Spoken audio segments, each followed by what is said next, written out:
RS football ഹാമിന്റെ പുതിയ വീഡിയോയിലേക്ക് എല്ലാ മാന്യപ്രശംസകളും നമ്മൾ ഇന്ന് സംസാരിക്കാൻ പോകുന്നത് ഇന്നലെ നടന്ന പോർച്ചുഗൽ വിസസ് അർമേനിയ മത്സരത്തെ കുറിച്ചാണ്. അണ്ണനില്ലാതെ അണ്ണന്റെ പോർച്ചുഗൽ 1-2 ഗോളിനല്ല 9-1 വിജയിച്ചിരിക്കുന്നത്. അപ്പോ ഫുൾ ട്രോളാണ് റൊണാൾഡോയ്ക്ക്. അണ്ണനില്ലാതെ അണ്ണൻ ഉണ്ടായിരുന്നെങ്കിൽ ഇമാതിരി വിജയമൊന്നും പോർച്ചുഗൽ ജയിക്കില്ല. അണ്ണൻ ഇല്ലാത്തതുകൊണ്ടാണ് വിജയിച്ചത്. അണ്ണൻ ഉണ്ടെങ്കിലും ഇതേപോലെയൊക്കെ ജയിക്കും, ചിലപ്പോൾ ഇതിനേക്കാളും. ശരിക്കും ക്രിസ്ത്യാനോ റൊണാൾഡോയ്ക്ക് ഇന്നൊരു മിസ്സാണ്. ശരിക്കും തന്റെ കരിയറിൽ ഒരു 3-4 ഗോൾ ചുരുങ്ങിയതൊരു ഹാട്രിക് എങ്കിലും ആശാൻ ഇന്ന് ഗ്രൗണ്ടിലുണ്ടെങ്കിൽ അടിച്ചിട്ടുണ്ടാവും, അതിൽ യാതൊരു സംശയമില്ല. ക്രിസ്ത്യാനോ റൊണാൾഡോ ഫാൻസും പോർച്ചുഗൽ ഫാൻസ് അതേപോലെ സാധാരണ ഫുട്ബോൾ ഫാൻസ് വരെ ആലോചിച്ചു എന്നാ ചങ്ങായ ഗ്രൗണ്ടിൽ ഇല്ലാത്തത്. കഴിഞ്ഞ കളിയിൽ അയർലൻഡ് ആയിട്ടുള്ള മത്സരത്തിൽ 2-0 ഫസ്റ്റ് ഹാഫിൽ പരാജയപ്പെട്ട് നിൽക്കുകയാണ്. ആ സമയത്ത് 61 മിനിറ്റാണ് ഈ ചങ്ങായിക്ക് റെഡ് കാർഡ് കിട്ടി പുറത്തു പോകുന്നത്. അനാവശ്യമായ ഒരു ഫൗള്. അത് എതിർ ടീമുകൾ എത്രത്തോളം റൊണാൾഡോയെ പിടിച്ചു വെച്ച് എന്ത് ചെയ്താലും, പക്ഷെ ആള് ചെയ്യാൻ പറ്റാത്തൊരു ഫോളാണ് ചെയ്തത്. ആൾക്കറിയാം ഇനി അവസാനത്തെ ഒരു മത്സരമാണ്, അതിൽ ക്വാളിഫയർ നേടിയിട്ട് ഒരു സമനില ഒരു വിജയം നേടിയിട്ട് വേൾഡ് കപ്പിൽ ക്വാളിഫയർ നേടേണ്ടതാണ്. അങ്ങനെ 6ാം വേൾഡ് കപ്പിന് യോഗ്യത നേടിയിരിക്കുകയാണ് ക്രിസ്ത്യാനോ റൊണാൾഡോ. വിമർശകർ ഇന്നലെ മുതൽ കളി കഴിഞ്ഞ മുതൽ ട്രോളാണ്. അണ്ണനില്ലാത്തത് കൊണ്ടാണ് ഈ ടീം ഇങ്ങനെ കളിച്ചതും ഇതേപോലെ ഇത്രയും നല്ലൊരു വിജയം നേടിയത്. റൊണാൾഡോയെ വിമർശിക്കുന്നവർ ഒരു കാര്യം മനസ്സിലാക്കണം. ഈ ചങ്ങായിക്ക് മുമ്പ് ചങ്ങായിക്ക് ശേഷം നോക്കിക്കഴിഞ്ഞാൽ 6 വേൾഡ് കപ്പിന് 2006 മുതൽ 6 വേൾഡ് കപ്പിന് യോഗ്യത നേടിയിട്ടുണ്ട് പോർച്ചുഗലിന് വേണ്ടിയിട്ട്. ഓക്കെ, റൊണാൾഡോയ്ക്ക് മുമ്പ് ആകെ നേടിയത് 3 വേൾഡ് കപ്പിന് യോഗ്യതയാണ്. അതേപോലെ യൂറോ കപ്പ് എടുത്ത് നോക്കി കഴിഞ്ഞാൽ യൂറോ കപ്പിൽ എനിക്ക് തോന്നുന്നു യൂറോ കപ്പ് റൊണാൾഡോയ്ക്ക് ശേഷമാണ് യൂറോ കപ്പിന് യോഗ്യത പോർച്ചുഗൽ നേടിയിട്ടുള്ളതാണ്. അപ്പോ റൊണാൾഡോ പറഞ്ഞിട്ടുണ്ട് ഈ 6-7 മത്സരങ്ങളുള്ള ഒരു വേൾഡ് കപ്പ് എനിക്ക് അത്ര വലിയ കാര്യമില്ല എന്നൊക്കെ പറഞ്ഞു. പക്ഷേ വേൾഡ് കപ്പ് എടുത്തു കഴിഞ്ഞാലേ അതിന്റെ വാല്യൂ അറിയുള്ളൂ, അതിന്റെ മഹത്വം അറിയുള്ളൂ. എന്ന് പറഞ്ഞാല് അത് ലോകത്ത് മൊത്തം എല്ലാ ഭൂഖണ്ഡങ്ങളെയും ഒരുമിപ്പിച്ച് ഒരു കളിയാണ്. അപ്പൊ അത് നേടുക എന്നുള്ളത് ഒരു പ്ലെയർ, ഒരു ലെജൻഡിന്റെ ഒരു ഒരു പ്ലെയർക്ക് സംഭവിച്ചിട്ടുള്ള ഒരു കാര്യമാണ്. അത് നേടുക എന്നുള്ള ഒരു കാര്യം എന്ന് പറഞ്ഞാൽ അതിൽ പരം ഒന്നുമില്ല ഫുട്ബോളിൽ. അപ്പൊ ഈ ഒരു ടീം റൊണാൾഡോന്റെ കൂടെ ഇതേപോലെ നിന്ന് കളിക്കുകയാണെങ്കിൽ, ഇന്നലത്തെ കളിയുടെ ആ ഒരു പൊട്ടൻഷ്യലിൽ കളിക്കുകയാണെങ്കിൽ വേൾഡ് കപ്പിൽ 2026 വേൾഡ് കപ്പിൽ യാതൊരു സംശയമില്ല സെമി ഫൈനൽ അല്ലെങ്കിൽ ചുരുങ്ങിയ ഒരു ഫൈനലിൽ അല്ലെങ്കിൽ ഒരു കപ്പടിക്കാനുള്ള ഇതുണ്ട് അവരുടെ, സ്ക്വാഡ് ഡെപ്ത് ഉണ്ട് അവരുടെ. പിന്നെ എനിക്കൊരു ചെറിയ ശങ്ക എന്ന് പറഞ്ഞാൽ ഒരു കോച്ചാണ്. ബെൽജിയത്തിന്റെ ആ ഒരു ഗോൾഡൻ ജനറേഷനെ തരിപ്പാക്കി വിട്ടിട്ടാണ് ഈ ചെങ്ങായി അവിടെ നിന്ന് വന്നത്. എന്ന് പറഞ്ഞാൽ അത്രയും ജനങ്ങൾ പറഞ്ഞുകൊണ്ട് ബെൽജിയത്തിന്റെ ഗോൾഡ് ജനറേഷൻ ആ ഒരു ടീമിന്, അത്രയും സ്കോഡ് ഡെപ്ത് ഉള്ള ഒരു ടീമിനെ ഒന്നല്ലാതാക്കിയിട്ടാണ് ആശാൻ അവിടെ നിന്ന് ഇറങ്ങി വന്നത്.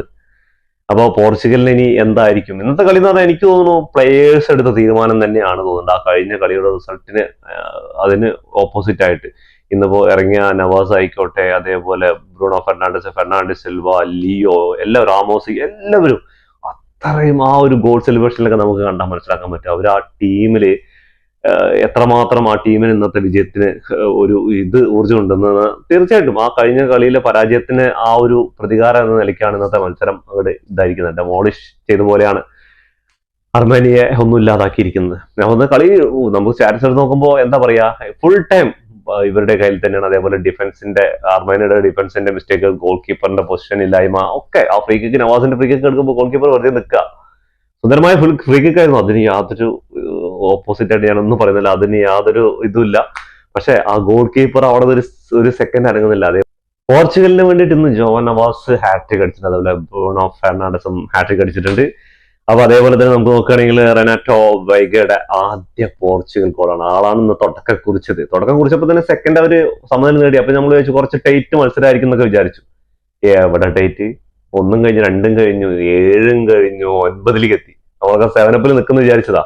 എനിക്ക് ആ ബ്രസീൽ വിസസ് ജർമ്മനി കളിയാണ് ഓർമ്മ വന്നത്. എമ്മാതിരി കളിയായിരുന്നു. അതേപോലെ ആ നവാസിന്റെ കാര്യം എടുത്തു പറയണ്ടാണ്. Navas what a man. എന്താ പറഞ്ഞാല് ഈ PSG-ക്കും പോർച്ചുഗലിനും കിട്ടിയ 2 മുത്തുക്കളാണ്. ഒന്ന് നവാസും അതേപോലെ വെറ്റിനി ഇന്ന് കളിയിൽ അസിസ്റ്റോ ഗോളോ ഒന്നും നേടിയിട്ടുണ്ടാവില്ല. പക്ഷെ ആളുടെ ആ ഒരു ഗ്രൗണ്ടിലുള്ള പ്രസൻസ്, പെഡ്രി എന്താണോ ബാഴ്സലോണയ്ക്കും സ്പെയിനും അതേപോലെയാണ് ഈ ചങ്ങായി. അത്രയും ആ ബോൾ മേക്കിംഗ്, അതേപോലെ ആ ഒരു എബിലിറ്റി ഉണ്ടല്ലോ, ആ ഒരു ബോൾ ഹോൾഡ് ചെയ്ത് ആ പാസിങ്ങും വിന്നിങ് മൂവ്മെന്റ്സും കാര്യങ്ങളൊക്കെ അങ്ങനെ ഗ്രൗണ്ടിൽ ഇങ്ങനെ നിറഞ്ഞ് കളിക്കും ആള്. നവാസിന്റെ കാര്യം ഒന്നും പറയാനില്ല, ഇന്ന് ഹാട്രിക് ആണ്. അത് ആ ഒരു 3ാമത്തെ ഗോളൊക്കെ എമ്മാതിരി ഗോളാണ്, ഒന്നും പറയാനില്ല മോനെ.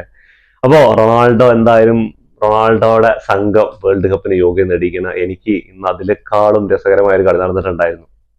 Hungary versus Ireland. അയർലൻഡ് കഴിഞ്ഞ മത്സരത്തിൽ 2-0 പോർച്ചുഗലിനെ പരാജയപ്പെടുത്തിയിട്ട് വരുമ്പോൾ തന്നെ അറിയാം ഇവര് നിസാരക്കാരല്ല.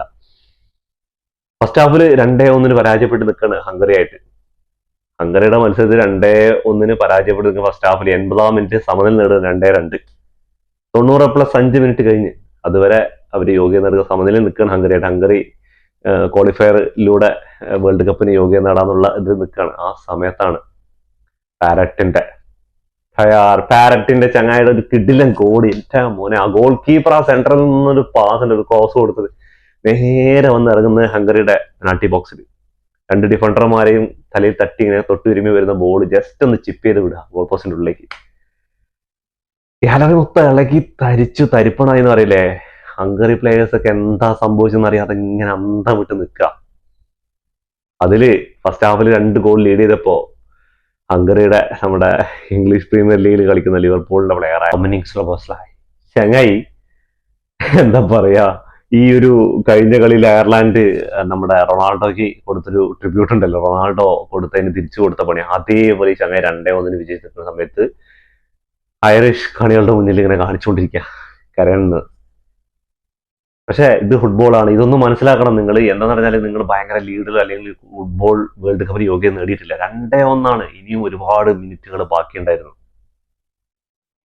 അപ്പോ എന്താ പറയാ, ഇത് ഫുട്ബോളാണ്, അതില് സെലിബ്രേഷൻ ഒക്കെ ആവാം നിങ്ങൾക്ക്.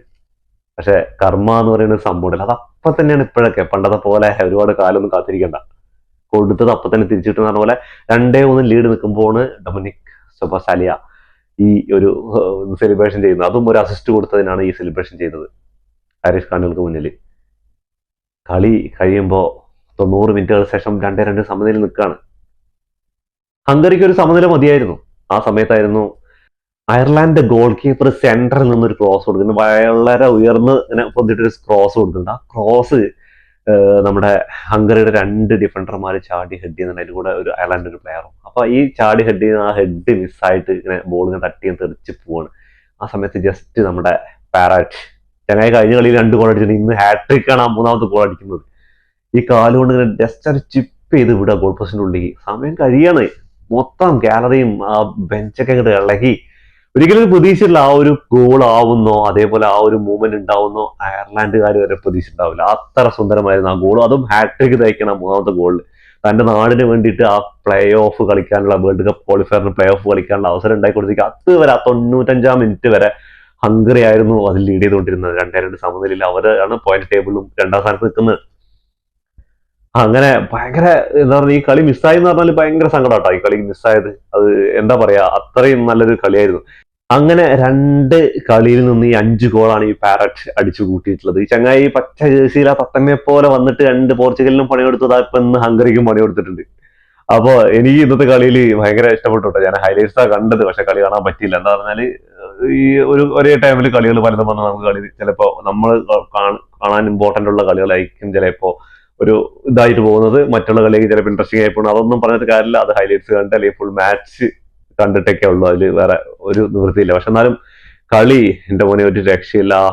ഇന്നൊന്നും ചിലപ്പോ ഐറിഷ് ജനങ്ങൾ ഉറങ്ങില്ല. ഫുട്ബോൾ പ്രേമികൾ, ഐറിഷ് ഫുട്ബോൾ ആരാധകർ ഒരിക്കലും ഉറങ്ങാൻ കഴിയില്ല രാത്രി. അവർക്ക് ഒരു സ്വപ്നത്തിലേക്ക് ഇങ്ങനെ എത്താനുള്ള ഒരു സ്റ്റെപ്പ് എടുത്ത് വെച്ച അന്നത്തെ കളി എന്ന് പറഞ്ഞാല് അത് എന്താ പറയാ, ആ ഒരു ഹൈലൈറ്റ് ആകുമ്പോൾ തന്നെ നമുക്ക് അത്രയും വൈകാരികമായിരുന്നു. അപ്പൊ അവർക്ക് നേരിട്ട് ലൈവായിട്ടും അതേപോലെ സ്റ്റേഡിയത്തിൽ നിന്ന് കണ്ട ആ ഒരു കാണികളുടെ ഒരു അവസ്ഥ ഒന്ന് ആലോചിച്ച് നോക്ക്, അത് ഗംഭീരമായിരുന്നു. അപ്പൊ പോർച്ചുഗലിന്റെ കളി കൂടി വരികയാണെങ്കിൽ ഇനിയിപ്പോ പോർച്ചുഗലിന് ക്രിസ്റ്റ്യാനോ റൊണാൾഡോ ഇല്ലാതെയാണ് ഫസ്റ്റ് മാച്ച് കളിക്കേണ്ടി വരിക. എന്താ പറഞ്ഞാൽ അവർക്ക് റെഡ് കാർഡ് ഉണ്ട്.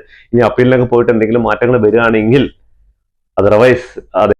അപ്പൊ ഇവരുടെ സ്റ്റാറ്റസ് നോക്കുകയാണെങ്കിൽ 27 ഷോട്ടുകളാണ് പോർച്ചുഗൽ എടുത്തിട്ടുള്ളത്. അതിൽ 13 ഓൺ ടാർജറ്റിലേക്കാണ്, 3 ഷോട്ടുകൾ മാത്രമാണ് അർമേനിയ എടുത്തിട്ടുള്ളത്. അതിൽ 2 ഓൺ ടാർജറ്റിലേക്കാണ്. 72% പൊസിഷൻ ഉണ്ടായിരുന്നു പോർച്ചുഗലിന്റെ കയ്യിൽ. 28% മാത്രമേ അർമേനിയന്റെ അത് കണ്ടാൽ തന്നെ മനസ്സിലാവും. നമുക്ക് ഡിഫൻസ് ആയിക്കോട്ടെ, മിഡ്ഫീൽഡ് ആയിക്കോട്ടെ, അറ്റാക്ക് ആയിക്കോട്ടെ, എല്ലാ ഭാഗത്തു നിന്ന് മൊത്തത്തിൽ ഗോൾ കീപ്പറും എല്ലാം ശോകമുഖമാണ്. തീരെ ഒരു ഫൈറ്റിംഗ്, ഒരു ചെറിയ ഫൈറ്റ് കൊടുക്കാൻ വരെ അവർ റെഡി ആയിട്ടുണ്ടായിരുന്നില്ല. അതേപോലെ ഫൗൾസ് നോക്കുകയാണെങ്കിൽ പോർച്ചുഗൽ 7 അവിടെ അർമേനിയ 10 ഫൗളുകൾ കംപ്ലീറ്റ് ചെയ്തിട്ടുണ്ട്. ഓഫ് സൈഡ് നോക്കുകയാണെങ്കിൽ 3-1. കോർണേഴ്സ് ആണെങ്കിൽ 7 കോർണേഴ്സ് വിൻ ചെയ്തിട്ടുണ്ട് പോർച്ചുഗല്. അതേപോലെ 1 കോർണർ മാത്രമാണ് അർമേനിയ വിൻ ചെയ്തിട്ടുള്ളൂ. അപ്പോ എന്തായാലും കളി അടിപൊളിയായിരുന്നു. ജോവ നവാസ് ആണ് മാൻ ഓഫ് ദി മാച്ച് ആയിരിക്കുന്നത്. 3 ഗോൾ ഹാട്രിക് ആണ്. അതും പെനാൽറ്റികളൊന്നുമല്ല. ബ്രൂണോ ഫെർണാണ്ടസ് 2 പെനാൽറ്റി ഒക്കെ എടുത്തിട്ടാണ് ഹാട്രിക് അടിച്ചതെങ്കിൽ നവാസ് പെനാൽറ്റികളൊന്നുമില്ല, അത് 3 ഗോളുകളായിട്ടാണ് ഇന്ന്. അപ്പൊ അണ്ണൻ ഉണ്ടായിരുന്നെങ്കിൽ ആ 2 പെനാൽറ്റിയും കൂടി കിട്ടിയിട്ടുണ്ടെങ്കിൽ ഇന്ന് ചുരുങ്ങിയത് 4-5 ഗോളെങ്കിലും അണ്ണനെ നൈസായിട്ട് അടിക്കാന്നുള്ള ഒരു അവസരമായിരുന്നു ഇന്ന് മിസ്സായത്. അപ്പൊ അതൊരു കാര്യമില്ല, വരും മത്സരങ്ങളിൽ ശക്തമായി തിരിച്ചു വരുമെന്ന് പ്രതീക്ഷിക്കുന്നു. അപ്പൊ വേൾഡ് കപ്പിന് പോർച്ചുഗലിന് യോഗ്യത കിട്ടി, എല്ലാം ശരിയാണ്. പക്ഷെ പോർച്ചുഗൽ ആരാധകർക്ക് ചെറിയൊരു നിരാശ എന്ന് പറഞ്ഞാൽ ഈ വേൾഡ് കപ്പോട് കൂടിയിട്ട് അണ്ണൻ പോർച്ചുഗലിൽ നിന്ന് ഇവിടെ പറയുന്നുള്ള കാര്യത്തിൽ ഏകദേശം 100% ഉറപ്പാണ്. അതേപോലെ അർജന്റീനയിൽ നിന്ന് ലയണൽ മെസ്സിയും ഈ വേൾഡ് കപ്പോട് കൂടി ഇവിടെ പറയുന്നു. ആലോചിക്കുമ്പോൾ നമുക്ക് ഒരു വിങ്ങലാണ്. ഈ രണ്ട് എന്താ പറയാ ലെജൻഡുമാരുടെ കളികൾ നമ്മൾക്ക് ഇങ്ങനെ ആസ്വദിച്ചിട്ട് നമ്മളൊക്കെ ശരിക്കും എത്ര ഭാഗ്യവാന്മാർ. എന്താ പറഞ്ഞാൽ ഇവരുടെ രണ്ടുപേരുടെയും കളി നമ്മൾ തുടക്കം മുതൽ അവരുടെ കരിയറിന്റെ അവസാനം വരെ നമുക്ക് ലൈവായിട്ട് കാണാൻ പറ്റുന്നുള്ള കാര്യം തന്നെ വലിയ കാര്യമാണ്. അത് അത്രയും ഭാഗ്യമാണ് നമുക്ക്. എന്താ പറയുക, നമുക്ക് ഇനി നമ്മുടെ തലമുറകൾക്കൊക്കെ നമുക്ക് പറഞ്ഞു കൊടുക്കാൻ പറ്റും ഇങ്ങനെ 2 ആൾക്കാരുണ്ടെന്ന്. അപ്പൊ നമ്മൾ മറഡോണയും പെലെയൊക്കെ അവരുടെ കളിയൊന്നും നമുക്ക് നേരെ ഒരുപാടൊന്നും കാണാൻ പറ്റിയിട്ടുണ്ടായിരുന്നില്ല. പക്ഷെ അതൊക്കെ നമ്മൾ കേട്ടറിവിലാണ്. പക്ഷെ ഇതേപോലെ നമ്മൾ പറഞ്ഞു കൊടുത്തു ഇങ്ങനെ 2 ഗോട്ടുമാരുണ്ടായിരുന്നു എന്ന്. അപ്പൊ എന്തായാലും ഇതോടുകൂടി ഈ വീഡിയോ അവസാനിക്കുന്ന. ഫുട്ബോൾ ലോകത്തെ പുതിയ വിശേഷങ്ങളുമായി വീണ്ടും കാണാം. ഈ വീഡിയോ ഇഷ്ടപ്പെട്ടാൽ ലൈക്ക് ചെയ്യുക, ഷെയർ ചെയ്യുക, സബ്സ്ക്രൈബ് ചെയ്യുക. അതേപോലെ തന്നെ നമ്മുടെ സോഷ്യൽ മീഡിയ പേജായ ഫേസ്ബുക്കും ഇൻസ്റ്റാഗ്രാമും ഒന്ന് ഫോളോ ചെയ്ത് കൂടെ.